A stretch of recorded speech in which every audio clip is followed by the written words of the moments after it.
आज माननीय supreme court का चंडीगढ़ के मेयर चुनाव में ऐतिहासिक फैसला आया है। हम सब ने देखा कि किस तरह से चंडीगढ़ के चुनाव में साफ साफ था कि 20 वोट इंडिया गठबंधन के थे, 16 वोट बीजेपी के थे।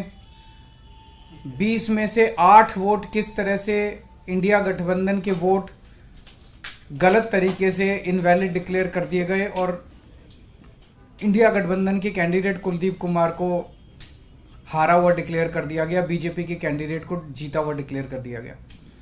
मामला जब सुप्रीम कोर्ट में गया तो सुप्रीम कोर्ट ने बहुत जल्दी सुनवाई करके और आज जो पूरा जो प्रोसेस भी था, किस तरह से माननीय सुप्रीम कोर्ट ने सारे बैलेट पेपर मंगाए अपने पास, बैलेट पेपर खुद देखे और आज रिजल्ट डिक्लेयर कर दिया। ये मुझे लगता है कि भारतीय इतिहास के अंदर शायद पहली बार हुआ है।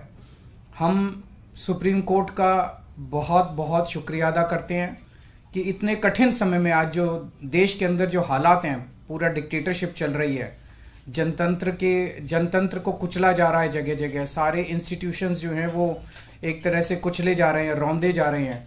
ऐसे में सुप्रीम कोर्ट का ये जो फैसला है ये बहुत मायने रखता है जनतंत्र के लिए और जनतंत्र को बचाने के लिए ये सुप्रीम कोर्ट का फैसला बहुत अहम है।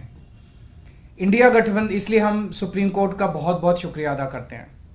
इंडिया गठबंधन की ये बहुत बड़ी जीत है, पहली जीत है, बहुत बड़ी जीत है और बहुत बड़े मायने रखती है। एक तरह से उन लोगों से छीन के लाए हम लोग ये जीत।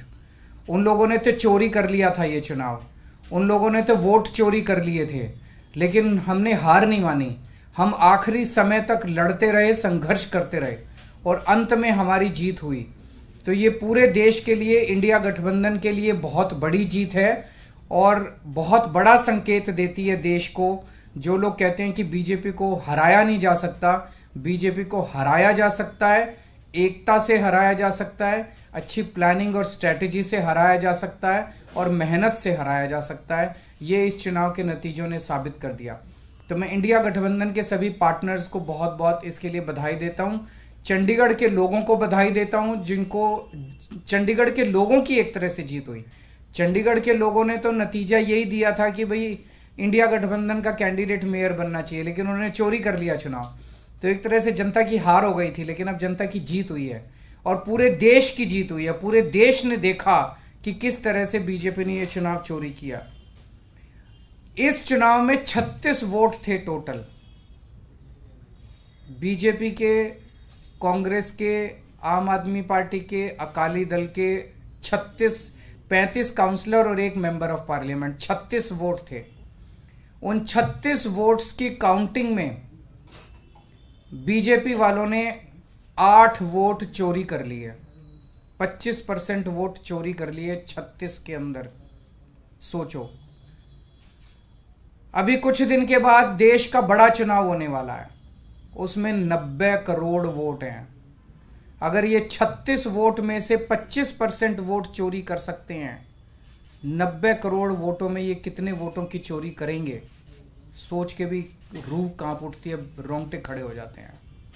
सुनते तो थे कि बीजेपी वाले गड़बड़ करते हैं, सुनते तो थे कि बीजेपी वाले बदमाशी करते हैं, वोटों की चोरी करते हैं, पर कभी कभी मन खराब थी कि चंडीगढ़ के चुनाव के वक्त सीसीटीवी कैमरे लगे हुए थे और सीसीटीवी कैमरों के अंदर इनका सारा का सारा रंगे हाथों ये लोग पकड़े गए, सारा इनका कुकर्म पकड़ा गया। इससे साफ जाहिर है कि कितने बड़े स्तर के ऊपर ये वोटों की चोरी करते हैं। अब बड़ा मसला ये है, पूरे देश को सोचना पड़ेगा कि अगर जनतंत्र नहीं बचेगा तो कुछ नहीं बचेगा।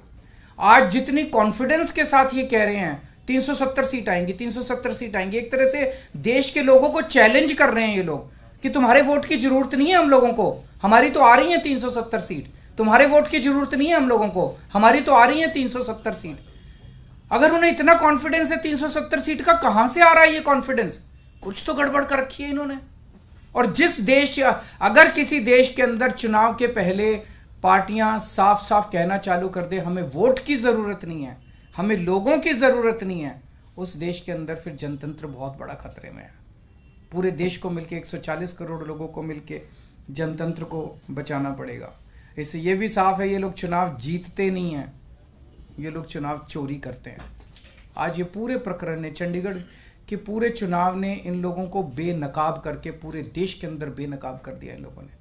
दूध का दूध और पानी का पानी हो गया।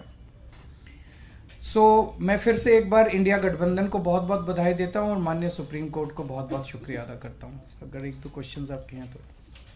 3 पार्षद भी बीजेपी में चले गए, वो भी एक बड़ी चीज़ है कि इनका पूरा षड्यंत्र क्या था, कि षड्यंत्र था कि हमारे अब पार्षदों को तोड़ेंगे। ये चुनाव, जैसा मैंने कहा कि पहले तो पूरी कोशिश करते हैं ईवीएम में धांधली कर दो, इसमें धांधली कर दो, किसी भी तरह से चुनाव जी, अगर हार जाएं तो फिर ये काउंसलर्स को तोड़ना चालू कर देते हैं, एमएलएस को तोड़ना चालू कर देते हैं, सरकारें गिरानी चालू कर देते हैं, ईडी लगा देते हैं, सीबीआई लगा देते हैं, पैसे की गड्डियां फेंकते हैं उनकी तरफ, सब तरह से तोड़ने की कोशिश करते हैं। ये जनतंत्र थोड़ी है। सर इस चुनावों ने दिखाया कि कैसे अगर आम आदमी पार्टी और कांग्रेस मिल जाए तो बीजेपी को हरा सकते हैं। मैंने अभी यही बोला। हुआ तो क्या पंजाब में भी आप इस पर? ये मैंने बोला कि किस तरह से अगर हम सारे लोग इकट्ठे हो जाएं, इंडिया गठबंधन के इस चुनाव ने एक बहुत बड़ा मैसेज दिया है। जो लोग कहते हैं कि बीजेपी को हराया नहीं जा सकता, बीजेपी को हराया जा सकता है अगर हम संगठित हो जाएं, एक हो जाएं, स्ट्रैटेजी से काम करें और मेहनत करें, हम बीजेपी को हरा सकते हैं। हमने ये चुनाव में हरा के दिखाया है। पंजाब में सोचेंगे दोबारा से? नहीं, वो स्ट्रैटेजी जीतने की स्ट्रैटेजी है, आप उसमें चिंता मत करो, उसमें जीतेंगे। अभी कई सारे राउंड्स ऑफ डिस्कशन हो चुके हैं और काफी अंतिम स्टेज पे बाकी चीजें पहुंच चुकी है। बहुत जल्दी अनाउंस होगा उनके साथ गठबंधन। पंजाब का क्लियर कर दिया, बाकी सारी चीजों पे बात हो रही है, बाकी सारे स्टेट्स में बात हो रही है और कई सारे राउंड्स ऑफ डिस्कशन हो गए हैं। काफी अच्छी बातचीत चल रही है और काफी एडवांस्ड स्टेज पे है। बहुत से आपके साथी हैं जो इंडिया अलायंस की बस में चढ़े तो थे लेकिन धीरे धीरे उतरने की कोशिश कर रहे हैं। सबका अपना अपना वो है। मैं आज आपको लगता है कि उनको देख आज के जो रिजल्ट उनको उम्मीद जगी होगी और वो वापस आ सकते हैं? जो लोग देश को बचाना चाहते हैं उन सब लोगों का इंडिया गठबंधन में स्वागत है। सर आपको लग रहा है लार्ज स्केल रिगिंग भी लोकसभा के समय ये अपोजिशन को, इंडिया ब्लॉक को अब डर है, जिस तरह का पिछले कुछ दिनों में घटित हुई हैं चीजें? देखिए, ईवीएम को लेके बहुत प्रश्न उठते रहते हैं। जैसे मैंने बताया, इनके मल्टीपल स्टेजेस हैं। पहले तो ये चुनाव में गड़बड़ करते हैं, तरह तरह की गड़बड़े करते हैं, वोटर लिस्ट गड़बड़ कर देते हैं, ईवीएम के अंदर गड़बड़ी की बहुत सारी शिकायतें और बहुत सारे वो आए हैं, लेकिन उसके ऊपर कभी भी इन लोगों ने जनता का विश्वास जीतने के लिए ईवीएम के गड़बड़ी जो आरोप लगे उसको इन्होंने जनता का विश्वास स्ट्रेंथन नहीं किया।